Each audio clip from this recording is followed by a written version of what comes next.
Bonjour, aujourd'hui je vais vous parler de le truc que j'aimerais voir beaucoup plus dans les débats. S'il y a un truc que j'aimerais voir beaucoup plus, et dès à présent partout sur Twitter, dans les commentaires de cette vidéo, ce sont les marqueurs de modestie épistémique. Des phrases du genre il me semble que, des phrases au conditionnel, des phrases comme j'aurais tendance à dire que, des phrases comme des petites expressions comme peut-être, probablement, sans doute, des expressions comme si je devais parier, je dirais que, des phrases comme si on me mettait un pistolet sur la tempe, je parierais que, des manières de se distancer de notre propre intuition en disant par exemple mon intuition, on dirait que, en donnant l'impression que c'est mon intuition et que je suis totalement prêt à changer d'avis, ou encore des phrases, c'est vraiment ça, c'est ma préférée, j'aimerais vraiment l'avoir beaucoup plus, mais des phrases du genre je me trompe sans doute, mais il me semble que blablabla. Ça, c'est le genre de phrases que j'aimerais voir beaucoup plus dans toutes sortes de débats. En particulier, ça me semble crucial d'utiliser tout ça pour bien distinguer les différents degrés de crédence que l'on a en différentes choses que l'on dit, parce que souvent on va s'exprimer sur différents sujets, et souvent on n'a pas le même degré de crédence sur tous les sujets. En tout cas, il semble adéquat de faire la distinction, notamment pour que sur des sujets où notre propre avis paraît peut-être pertinent, mais on n'a pas envie que ça soit confus, qu'il y ait une confusion entre ce qu'on dit juste là et ce qu'on dirait par exemple sur le théorème de Pythagore ou sur des théorèmes mathématiques. Pour vraiment faire cette distinction et pour que les gens savent à quel point les choses que l'on dit sont fiables, est-ce qu'on s'appuie juste sur une étude récente ou est-ce qu'on s'appuie sur tout un corpus scientifique établi et avec un consensus scientifique très fort derrière et reconnu par la communauté scientifique depuis des centaines d'années.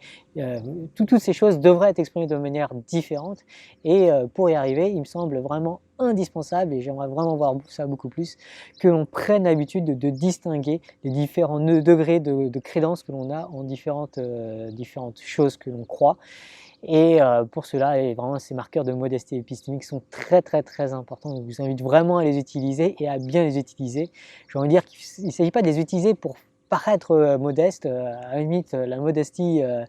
voilà, c'est pas du tout l'objectif en tout cas. L'objectif c'est vraiment d'améliorer la communication et la réflexion collective, et pour cela il me semble indispensable que chacun d'entre nous fassions l'effort de préciser le degré de crédence que l'on a en chacune des choses que l'on dit. Et pour y arriver, encore une fois, il faut utiliser ces marqueurs de modestie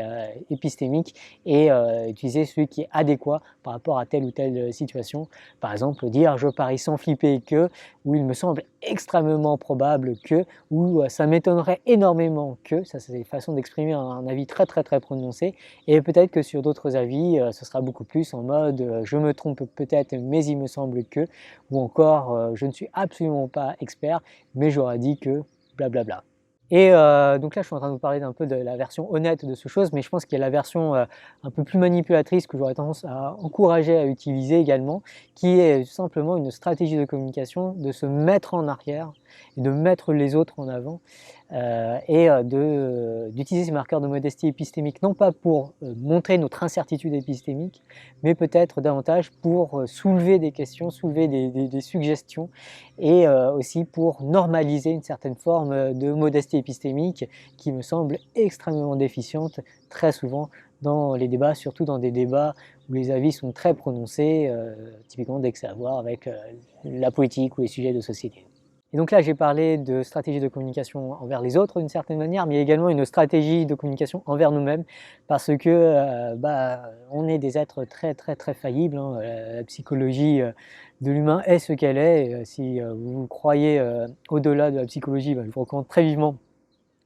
les nombreuses vidéos de sciences cognitives, que ce soit celles d'hygiène mentale, de David Wapre, Science étonnante, ou les vidéos de La Tronche en Biais ou Absol qui commence une nouvelle série de vidéos sur le sujet. Je vous recommande vivement de regarder ces vidéos pour sentir que votre propre psychologie est probablement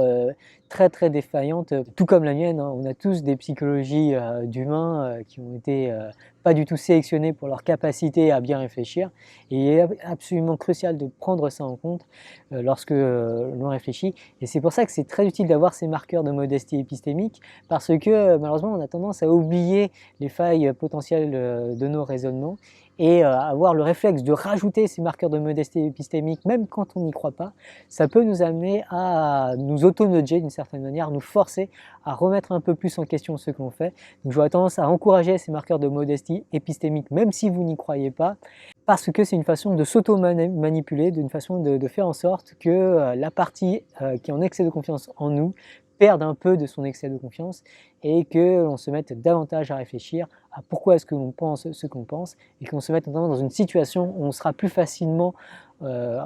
prêt à changer d'avis, parce que bon, si on dit je me trompe sans doute mais il me semble que blablabla, ce sera beaucoup plus facile de changer d'avis ensuite sur blablabla que si on avait dit je pense que blablabla, où là on sent que le blablabla est beaucoup plus attaché à notre personnalité et ce sera plus difficile de changer d'avis. Donc vraiment d'une certaine manière c'est un réflexe à prendre, c'est un réflexe que j'ai l'impression d'avoir appris petit à petit à utiliser et j'ai l'impression que ça me fait du bien. C'est vrai que ça m'arrive souvent d'écrire un tweet et de me dire ah mince, il n'y a pas de marqueur de modestie épistémique dans ce tweet, et juste avant de le publier je me dis bon bah je vais rajouter le marqueur de modestie épistémique. Ça paraît tout bête. Et après, je suis quand même beaucoup plus content de mon tweet et également je sens que ça m'a fait réfléchir et ça m'a permis de me rendre compte qu'en fait, j'étais en excès de confiance. Je pense que c'est vraiment un truc qui marche vraiment bien. En tout cas, je vous encourage vraiment au moins à essayer pendant un petit bout de temps, au moins le prochain mois, essayer de faire en sorte que le prochain mois, partout, à chaque fois que vous écrivez un message sur un réseau social ou si possible dans une discussion aussi en vrai, IRL, essayez d'utiliser ces marqueurs de modestie épistémique et essayez de réfléchir à comment est-ce que ça change votre réflexion. Je pense que c'est un exercice absolument fascinant. En tout cas, je l'encourage très vivement et d'une certaine manière, j'aimerais vraiment le voir être appliqué. J'aimerais vraiment voir une évolution. Donc, si vous êtes sur Twitter ou dans les commentaires de cette vidéo, je veux voir des marqueurs de modestie épistémique, même si c'est juste pour faire semblant. J'aimerais vraiment voir ces marqueurs de modestie épistémique. Je pense qu'on a beaucoup à y gagner à les voir davantage normalisés.